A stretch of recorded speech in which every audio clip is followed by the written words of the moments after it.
Shreveport City Councilwoman LeVette Fuller joins us for a little bit. Hey, Miss LeVette, welcome back to Kiel. Thanks for taking time.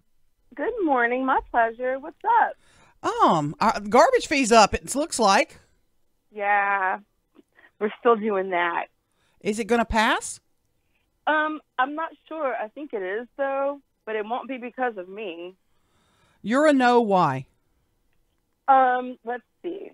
One, at this number, it doesn't cover what it would cost to create the enterprise fund. So it doesn't pay for itself. Two, what we actually need is about $450,000 if we're really just talking about raises for the trash workers, and I am not opposed to that. The next thing, I don't know where this money is going. Is it just going in the reserve, or is it for something else? So you'd be a yes if it was a $13 or $14 fee? Not necessarily. I would still need to know where the money was going. But even then, I'm not really that comfortable with it because I know that I've got lots of people that can't afford it. You had mentioned a couple of weeks ago when you were here that your biggest reservation about any kind of fee was to this point that the mayor had not given you a detailed explanation of where, and you just mentioned again where the money was going to go. Have you asked? Where is it going? Have you asked the mayor about that? Have you discussed that with other council people or with the mayor's representatives? Have they answered any of your questions pertaining to that? Not exactly. I mean, we as council people have had some discussions, and everyone's got their different rationales for what they want to do. And maybe me and maybe Councilman Nicholson are probably the only, and Grayson Butcher, we get pretty granular about what we want to see happen with the budget. But Grayson ran on a platform that would take care of police and fire. So he would like to see some money put aside for raises for first responders. And Nicholson's really worried about the reserve. He's really worried about our financial position. And he's got that's the guy he is. He's a worrywart about it.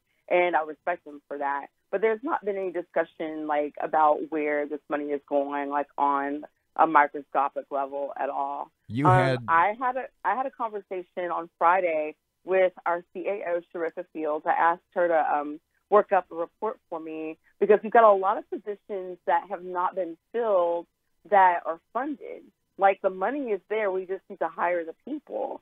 And I wanted to see what the priority level was on those to see if there was something that we could do there as far as halting some of those hires, just to see if that would help us create some money, that if we could amend the budget and put some of that money, toward the reserve if it's that dire and if we're already living without those positions.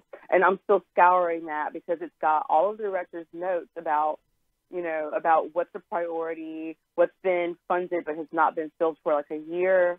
But you also have to take into account overtime in that. But there's something that we can squeeze out there. I think it's worth looking into. But that's just something I looked at with our CAO. You mentioned a couple of seconds ago, correct me if I misunderstood, that you thought that today the $7 is going to pass. Is that basically what you said? Okay, let's run down the list here. We've got and correct me where I'm wrong, Bowman, Green, Bradford, yes. And let me tell you why. Bradford said yes, but he was voting for it. Green is the sponsor of the legislation, and Bowman already voted yes at $18 because he's in complete solidarity with the trash workers. Okay, so there's our 3 yay votes. We need a 4th. The no vote will be Fleury for sure, Fuller for sure. Butcher's put on his Facebook page he's a no. So there's 3-3. Are you telling me Nicholson is going to be the deciding vote in favor of the $7 fee? It certainly looks that way. But he wasn't there yesterday. Is he telling you he's voting for it?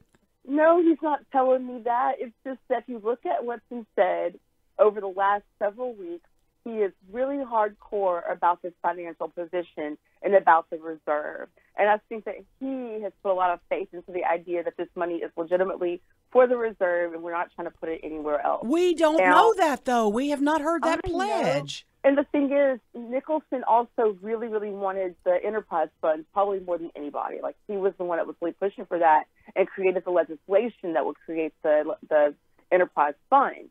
But I don't know what he's going to do because he's come back from a family wedding yesterday. That's why he wasn't at the meeting. Family comes first. Well, y'all. he's my councilman, and I'm going to call him today.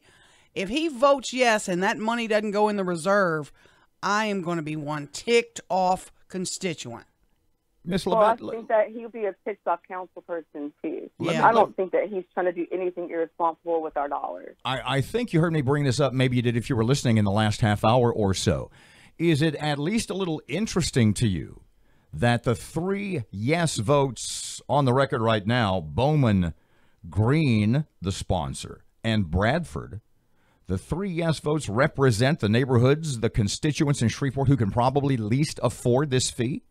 I'm going to back up the truck and remind you that Bowman's district is kind of a mix. That thing is drawn like we kind of weird Tetris. Okay? We talked about that yesterday. But as far as Green and Bradford, I think they see it as a compromise, Robert. Councilman Bradford said that after speaking with constituents at the neighborhood association meetings and whatnot, that they are okay with the $7. So he's getting a pretty strong voice from his constituents that they are fine with the $7 as a compromise. I think that he would probably want to see it lower or not have to have this discussion at all. But I think he also realizes that that's something, as far as he's concerned, has to give, so to speak. James Green is the sponsor of the legislation. I think that he might see it as a compromise as well. And, $7, that's like what? What is that out of your monthly money? Extra value meal? It's half of Aaron's weekly pay, but we don't want to talk about that. Yeah. But this is the thing. I've had someone say to me, there are people who are complaining about $7, but they've got cable and a good phone. We don't count other people's money. What you do with your money is yours. We are the government. We don't need to be putting extra taxes on people that they didn't vote on and then counting their money about what they do with their discretionary spending. And that's if they're on food stamps. That's if they're living in like a house with golden toilets. That's not what we're supposed to do. When we start paying this, April 1st is supposed to go into effect. Y'all are going to get all these bills correct, right? Well. Yeah, right, sure. Not going to screw any of them up anymore, are we? I would like to know that that's something else I've said. I want to make sure that we have full faith and confidence in the way our billing is happening and the way that our meters are being read before you add anything else to that bill. So when you get I've said that several times. When you get to work today, when you get to the meeting today, you get there, I don't know, it starts at 3 o'clock, I guess. You probably get there about 1:30, maybe 2 o'clock. You're going to work the room a little bit. You're going to talk to these guys who are on the record or whom you suspect will vote yes and go, no, I'm not talking to them during that time. If I talk to anybody in that chamber, it's maybe people that are sitting in the chamber because I just want to say hi and be friendly. I'm not fooling with them, though. When we're in that chamber, the decisions need to already be made. You need to made up your mind between you and Jesus. And if there's any discussions that need to be had, they should have been had in the A&E on the public record. They'll happen on the public record today while we're sitting on the rostrum and the dais. But no, I'm not going to be working no room.